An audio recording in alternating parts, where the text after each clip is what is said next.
আপনারা তো নতুন রাজনৈতিক দল, আপনাদের সাথে অনেক ধরনের নতুন রাজনৈতিক শক্তি এবং সেখান থেকে মানুষ অনেক ধরনের প্রত্যাশা করে, কিন্তু যেই ধরনের নিরাপত্তাহীনতার কথা আপনি আসার পর থেকে যতটুকু শুনতে পেলেন, আপনারা যখন মাঠে যাচ্ছেন, মানুষের সাথে যোগাযোগ করছেন, আপনাদের ভিতরে নিরাপত্তা নিয়ে কোনো শঙ্কা কাজ করছে কিনা?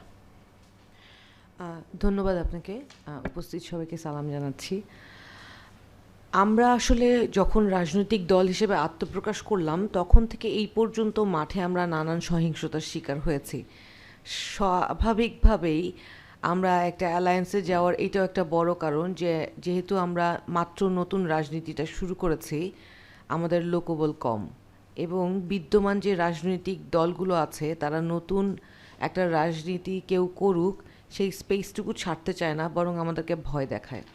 এই ভয়ের রাজনীতিটা নষ্ট করার জন্যই আমরা রাজনীতিটা করতে এসেছি।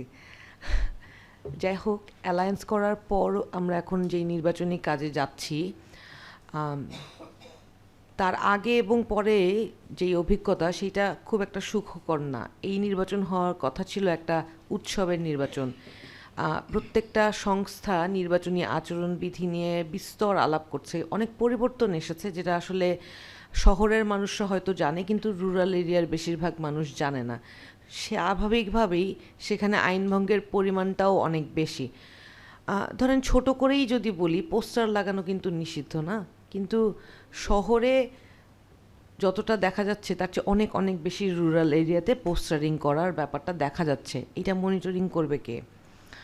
এই যে একটা অসম প্রতিযোগিতা, টাকা এবং মানি মাসেলের সাথে যে যারা আসলেই ন্যায্যতার রাজনীতিটা করতে চায় তাদের মধ্যে যে অসম প্রতিযোগিতা, সেইটা ভয়ঙ্কর। সাধারণ ভোটারদের নিরাপত্তা নিয়ে কথা হচ্ছিল। যেখানে ক্যাম্পেইনারদের নিরাপত্তা নাই, ভোটাররা তো ভয় পাবেই।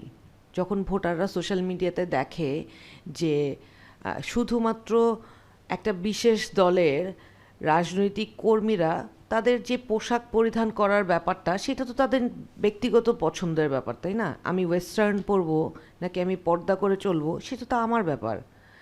আমার সাথে যখন একটা ওয়েস্টার্ন পরা বোন হেঁটে যায় একটা রাজনৈতিক কর্মশালায় বা নির্বাচনী প্রচারণায়, তাকেও তো কাউকে হ্যারাস করার অধিকার নেই। সেইখানে একটা বিশেষ রাজনৈতিক দলের নারী কর্মী, তাদেরকে গতকালকে দেখলাম মুখের কাপড় জোর করে টেনে খোলার চেষ্টা হচ্ছে, তারপরে দেখলাম পেটে লাথি মারা হচ্ছে। এটা বিভিন্ন জায়গায়, নট একটা একটা স্পেসিফিক জায়গায় না। অভিযোগ হচ্ছে ওনারা নাকি বাড়ি বাড়ি গিয়ে মোবাইল নাম্বার আর এনআইডি নাম্বার চাচ্ছে। ধরেন এটা একটা নির্বাচনী আচরণবিধির লঙ্ঘন। ধরেন আমি এই প্রশ্নটা নিয়ে হুমায়রা আমি একটু ডিটেলে পরবর্তীতে আসবো, কিন্তু আমি আপনার কাছে একটু আমার বক্তব্যটা হচ্ছে এই যে ধরেন সহিংসতা ছড়ানো হচ্ছে, এই বিষয়গুলো নিয়ে আমি দলমত নির্বিশেষে যারা করছে এবং যারা এই সহিংসতার শিকার হচ্ছে, সব দলেই কিন্তু নারী আছে। সলিউশনটা হচ্ছে, আমি একটু একটু প্রথম দিকে তো আমরা একটু সলিউশন এই মুহূর্তে আপনার কাছ থেকে আপাত দৃষ্টিতে কি মনে হচ্ছে? নজরদারি আর একটু বাড়ানো দরকার, নির্বাচন কমিশনকে আরেকটু শক্ত এইটা দরকার। শুধু নির্বাচন কমিশন বা প্রশাসন শক্ত নজরদারি দিয়ে এটা কন্ট্রোল করতে পারবে না। হ্যাঁ, কারণ এই একটা দলের রাজনৈতিক কর্মীরা বা সমর্থকরাও কি করবে সেইটা কিন্তু নেতাদের বলতে হবে। কারণ আমাদের নির্বাচনী আচরণবিধিতে লেখা আছে, ধরেন সিম্পল পোস্টারিংয়ের কথাই লেখা আছে যে প্রার্থী অথবা প্রার্থীর পক্ষে। তাহলে আপনি যদি সহিংসতাও করেন, তাহলে সেই ক্ষেত্রে আপনাকে স্পষ্ট করতে হবে যে কোনো প্রার্থী বা প্রার্থীর পক্ষে লোক যদি সহিংসতা করে, সেটাও প্রার্থীর উপর দায়টা বর্তায়, তাই না? তো এইটা আসলে কালেকটিভলি সবার উপরেই অ্যাপ্লিকেবল, যে এই মুহূর্তে অন্তত রাজনৈতিক শিষ্টাচারটা মানুষের অ্যাপ্লাই করা উচিত, যে এই নির্বাচনটা অন্তত যাতে সুষ্ঠু হয় এবং যে যার যোগ্যতা অনুযায়ী, কারো যদি মনে হয় যে ভালো রাজনৈতিক দল তাদের বেটার অপরচুনিটি আছে জিতে আসার, সে তার মতো চেষ্টা করুক না। তাকে সহিংস হলে তো মানুষ নেগেটিভলি রিমার্ক করা উচিত। তবে ভোটারদেরকে ভয় দেখানো হচ্ছে এবং স্পেসিফিক্যালি নানান ইস্যু নিয়ে ভয় দেখানো হচ্ছে, এটা খুবই স্পষ্ট। ধরেন আমি একটা উদাহরণ দিই। কিছুদিন এই জিনিসটা নিয়ে আমি বারবার খোঁজ নিচ্ছি এবং আমি রেগুলারলি ওখানে খোঁজটা নেই। আমার বাসার কাছে একটা এলাকায় ওরা আগে ওদের বস্তিতে তো ওনাদের টিসিবি কার্ড ছিল, যেটা দিয়ে ওনারা টিসিবির পণ্য স্বল্প মূল্যে অ্যাভেইল করতো। ছাত্রদলের ছেলেরা সেই টিসিবি কার্ডগুলো নিয়ে নিয়েছে ওই বস্তিবাসীদের কাছ থেকে এবং বলেছে যেগুলো রিইস্যু করা হবে তাদেরকে।